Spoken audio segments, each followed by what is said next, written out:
Okay, so we're now onto the body.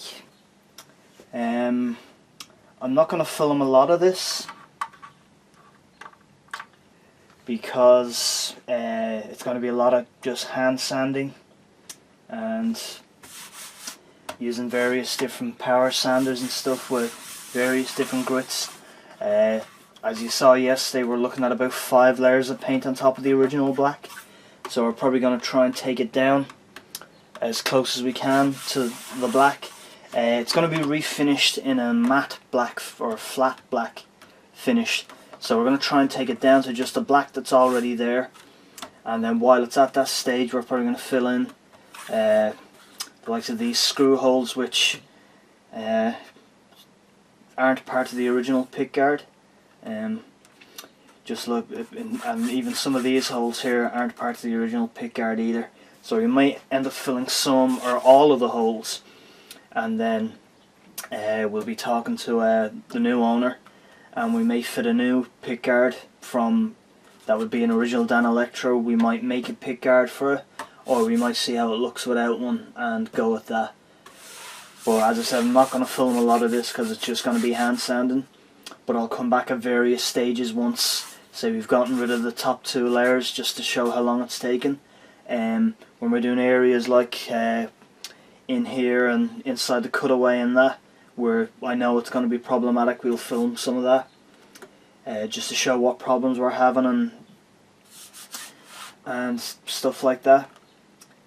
And this tape that seems to be around the edge, just some research says that that was originally a cream coloured vinyl tape, so we'll see what happens as we begin to sand. Can that be saved? If it does come off, will it affect any of the joints where the top and bottom join? If so, we'll have to find some kind of suitable replacement, or if we have to take the whole lot off and see maybe about using some filler material in gaps and that. We'll film all the important stuff, but the very, very boring stuff and the very laborious stuff and of just sanding we're going to skip a lot of. So the next time you see it, this should be hopefully started to be stripped down. If any area seems to be particularly interesting when I start to sand it, or if it's showing up a problem that we're going to have, or if we see anything interesting with the body, again we'll come back and film that. But other than that, next time you see it, hopefully we should be back as close as we can get to the original black gloss finish that was there, but we'll more than likely burn through the lacquer that was over it, and hopefully we'll see what condition the body is in that we can deal with. As you can see, areas like this, you can just see how you're looking at almost a millimetre thick of paint here. That's going to be a lot of work. You can see how gloopy the paint was put on here. Along the sides, it might be difficult to make it out, but you can see brush marks all along here where this was done by hand, and this is where our research tells us that the vinyl tape is, so that could all pull off. The paint may have damaged the vinyl, or as we start to sand we may end up going through the vinyl. We'll see, but as I said, I'll save you a lot of the gory details of just sanding and come back when there's some results to show or interesting parts to do.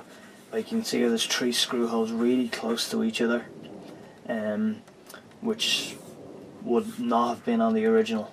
So just things like filling them in, we'll be using wooden dowels, chopsticks, toothpicks and wood filler, sawdust and super glue, just to try and get us back to a nice flat top, and we'll keep the original holes and the bridge holes that we need. And again, there seems to be another hole here, which I think was originally where the ground wire may have come through, but the ground wire was actually connected to this hole here. So we'll just see as we begin to sand down and investigate what we're going to end up with. So we'll bring you back when we have something interesting to show.